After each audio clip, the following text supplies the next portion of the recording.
to just clean your workspace, to get a planner, not go back to bed, to create a goals list. Sweet Mary J, Mary Kate and Ashley, two twins rolled up, I think it was a Saturday. After they learned the word pros all pretty, backwoods, back porch trees so fitting, grass so green, so sticky with the... Hey guys, welcome to or back to my channel. My name is Mary Cantalejo. If you're new here, make sure to subscribe down below if you would like to see more content like this. So in today's video, I will share my tips and tricks of how to honestly survive this online school disaster that's going on. I'm currently a senior in high school, and it kind of sucks because my senior year was kind of taken away by Corona, but I would rather be home healthy and safe, especially now we have no idea where, school is heading, whether we're going to be online for the rest of the year, or our school has finally established that we will be online for the first semester of my school, or my senior year, I guess. And it's kind of depressing to hear, but you know what, we just have to convert our lifestyle to it and make sure that we're staying home, social distancing, all of those guidelines.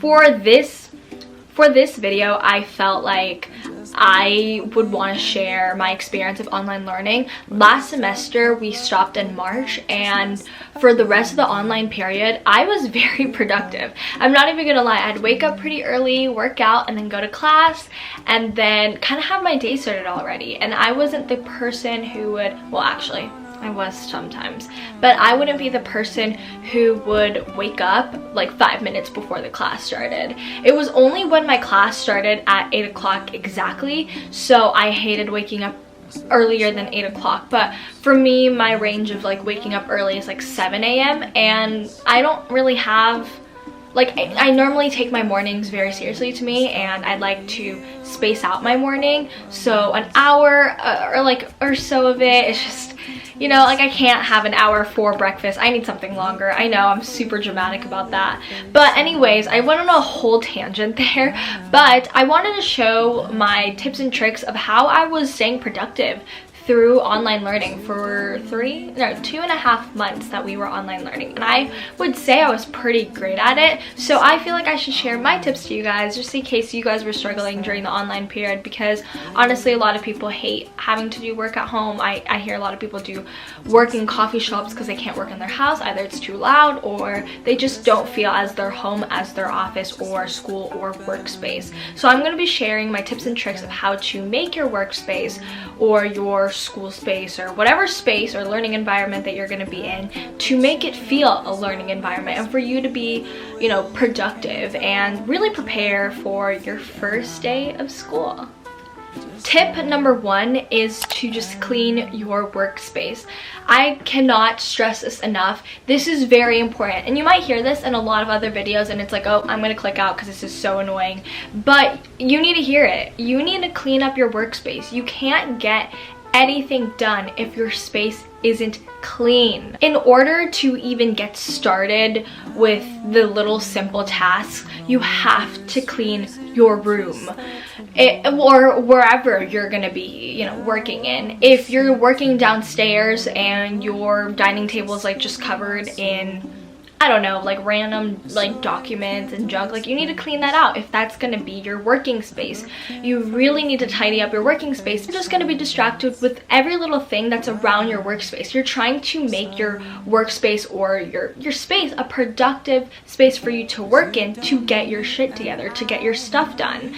And that's the same thing that we do in school. If you really think about it, our teachers create an environment in the classroom to make it seem like it's a learning experience, when in reality it's literally just a room that they just decorated to make it a learning space. Where was I going with that? Honestly, but I'm just saying it and pointing it out right here that the space that you're working in needs to feel like you're working productively in it. Does that even make sense? So let's just say you are doing your work or schoolwork, or you're having the online classes in your room. You would want to make it seem like your room is the classroom. And obviously it is during this time, but you also have to make sure that, you know, you're feeling that vibe and energy. It's super important to make sure that your workspace is as clean as possible, because you won't be able to get anything done if your room is just simply a mess or your workspace is a mess.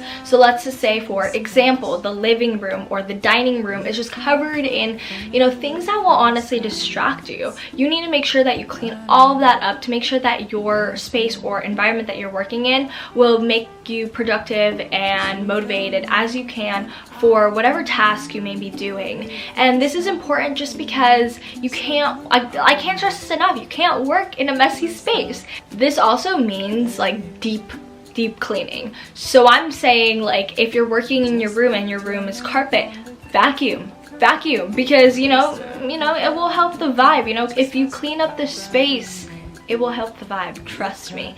And let's just say you're working in an office or even your bedroom, if it's, you know, hardwood floor, Swiffer, sweep, whatever you need to do to make everything as possible like clean and brand new. It's like moving to a brand new house and you are motivated to create a space just for you. This is exactly what we're doing with your workspace. You are creating a new environment for yourself. So in order to feel like it feels like a brand new house, or in order for it to feel like a brand new house, you gotta deep clean everything. And then you can start decorating here and there. You can add office supplies, but I'll get into that. But honestly, tip number one, please clean your room, because that will just be a lifesaver and it will help you throughout your day, year, whatever. Just clean your room. I cannot stress that enough. Step number two is to get a planner. This will motivate you so much. This always motivates me. Every single year I buy a planner for myself, or my parents buy me a planner, and I just feel so motivated in the beginning of the year to just, you know, oh, like I'm gonna organize, I'm gonna get this all done. And like honestly, like I am a whore for stationery stuff. I love stationery stuff. I love planners. I love, you know, I don't even know, notebooks. Like it's just, it makes me so happy. Little markers, like, you know, like the mod liners, like that is that. But honestly, like it motivates me so much in the beginning of the year to get my life together, because if my planner is all decorated and decked out, that means that, like, you know, my whole life is decked out, meaning that my school is decked out. And like honestly, just making sure that I organize everything, it just makes me motivated to keep me going, because I like to see all the pages filled out and I'm like, oh, like I filled out this page and I filled out this page. It's seeing the progression in your planner that, like, you know, you actually conquered stuff or did stuff throughout your days and you weren't just sitting around and being lazy, although you did. Having a planner, it just means that you can see an overview, a greater overview of what seems to be such a stressful month, when in reality, if you really spread out your whole life together, it honestly is just one simple task and it will make you feel so much better, trust me. And it would not get you stressed out as much, because I personally do that. I stress out because I'm like, oh, I have to do this and that and that. But once I write it down and cross it off the to-do list or cross it off the day, it feels so nice. Step number three is to not go back to bed. What I mean by this is don't make your bed the school. Like, do not make your bed school. I'm like I said, I mentioned before, I am sometimes that person that wakes up 5 minutes before class is supposed to get started and bring my computer, like my computer's on the floor, take it, pick it up, open the class, and I'm there. Good morning. I'm going to take my computer from the desk, bring it over here, and start class. Okay. Pull. Pull. Stay. Class time. This will definitely hurt you in the long run, as you won't retain any of the information in the morning. Personally for me, I don't retain any information in the morning, especially when I just have gotten out of bed. Like I mentioned before, that's the reason why I don't journal in the morning, because I cannot put or process together any information in my head because I'm too tired in the morning.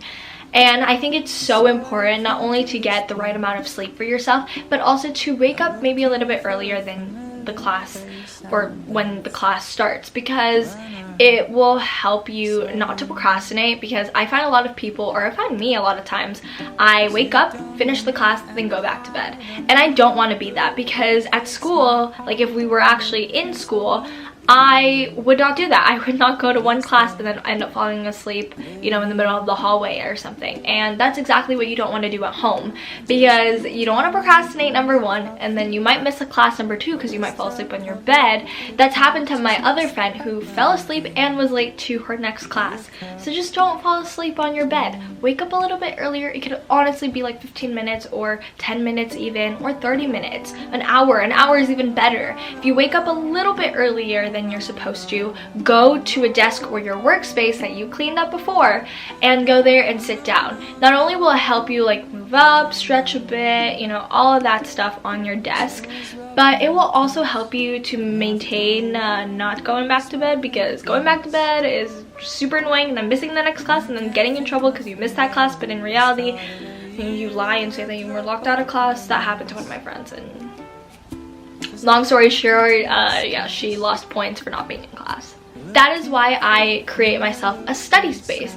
And this is like step 3.5 of like not going to bed, is to create a study space for yourself. As I mentioned before, you created a space by cleaning up that surrounding area. Like I said, the living room, the dining room table, your island, you know, kitchen island, your bedroom table, whatever you want to, or your desk, whatever desk in your room. You want to create a space. So what I personally do is I put all my pens and pencils and highlighters and markers, whatever I need, in this cup, and then I have this basket where it has like my notebooks and my planner and things that I need to get done, documents that I need to finish and get done. Like I have my senior like thing on here for like taking pictures and stuff, which I still need to set an appointment for that.